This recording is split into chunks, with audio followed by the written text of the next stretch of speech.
रामनगर नाम का एक सुंदर सा गांव था। उस गांव में रवि नाम का एक नौजवान लड़का रहता था, जो काम की तलाश में दूसरे गांव जा रहा था।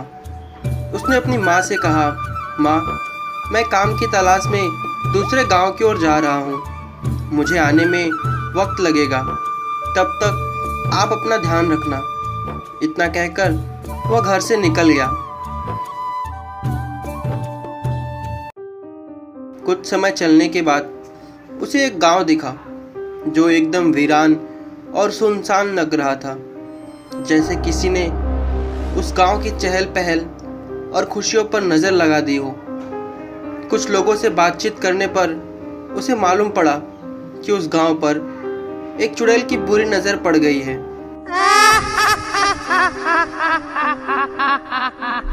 तब से ही सारा गांव हमेशा उस चुड़ैल के खौफ में रहता है। हमारा तो जीना ही मुश्किल हो गया। वो चुड़ैल आए दिन किसी न किसी को मारती रहती है। रवि बड़ा ही दयालु था, उससे उस गांव की परेशानी देखी नहीं गई और उसने मन ही मन में ठान लिया कि मैं इस गांव को चुड़ैल से आज़ाद करके रहूँगा। रवि उस रास्ते पर आगे बढ़ा। वह थोड़ी दूर चला था कि उसे एक गुफा दिखाई दी, जो देखने में बड़ी ही डरावनी लग रही थी। रवि ने सोचा, हो न हो वो चुड़ैल जरूर इसी गुफा में रहती होगी। वह जैसे ही गुफा के अंदर जाने के लिए आगे बढ़ा, तभी एक बुढ़िया अचानक उसके सामने आ गई। बुढ़िया ने कहा, तेरा दिमाग खराब हो गया है, क्यों मौत के मुंह में जा रहा है? चला जा, लौट जा, वो तुझे जिंदा नहीं छोड़ेगी, चला जा यहाँ से। रवि इस बुढ़िया की बातों से डर गया, लेकिन उसने हिम्मत करके कहा, मैं इस गांव को चुड़ैल से आज़ाद करके ही रहूँगा।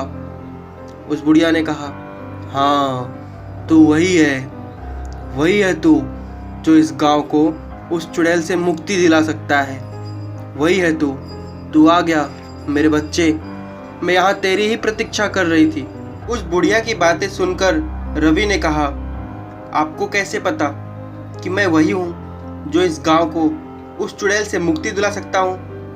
बुढ़िया ने कहा, सालों पहले मुझे मेरे गुरु ने कहा था कि जब यहाँ एक नौजवान अपनी इच्छा से उस चुड़ैल को मिटाने के उद्देश्य से आएगा, तब जाकर इस चुड़ैल से यह गांव मुक्त होगा। तब से मैं यहाँ अकेली तेरी प्रतीक्षा कर रही हूँ। रवि ने कहा, फिर आप जल्दी से मुझे उस चुड़ैल को खत्म करने का उपाय बताइए। उस औरत ने रवि को एक बंदूक देते हुए कहा, यहाँ से 3 कोस दूर दक्षिण की ओर जाने पर एक नदी मिलेगी। वो एक जादुई नदी है। उस नदी के जल से इस बंदूक की गोलियों को धोकर उस चुड़ैल पर प्रहार करने से वह खत्म हो जाएगी। रवि वो बंदूक लेकर वहाँ से चल पड़ा।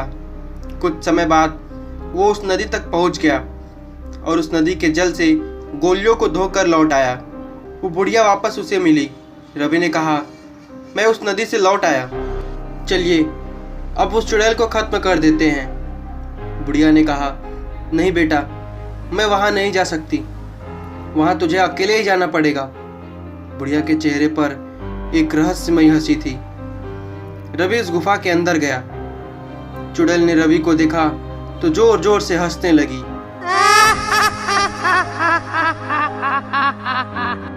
और बोली, अरे वाह, तू तो सामने से ही मरने आ गया, आजा आजा।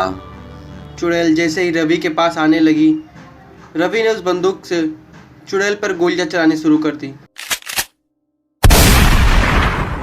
और वो चुड़ैल वहीं मर गई। जब गांव वालों को यह बात मालूम पड़ी तो सभी रवि की बहादुरी की प्रशंसा करने लगे। गांव के मुखिया रवि की बहादुरी देखकर अपनी बेटी का विवाह उसके साथ कर दिए और उसे ढेर सारी दौलत उपहार दिए।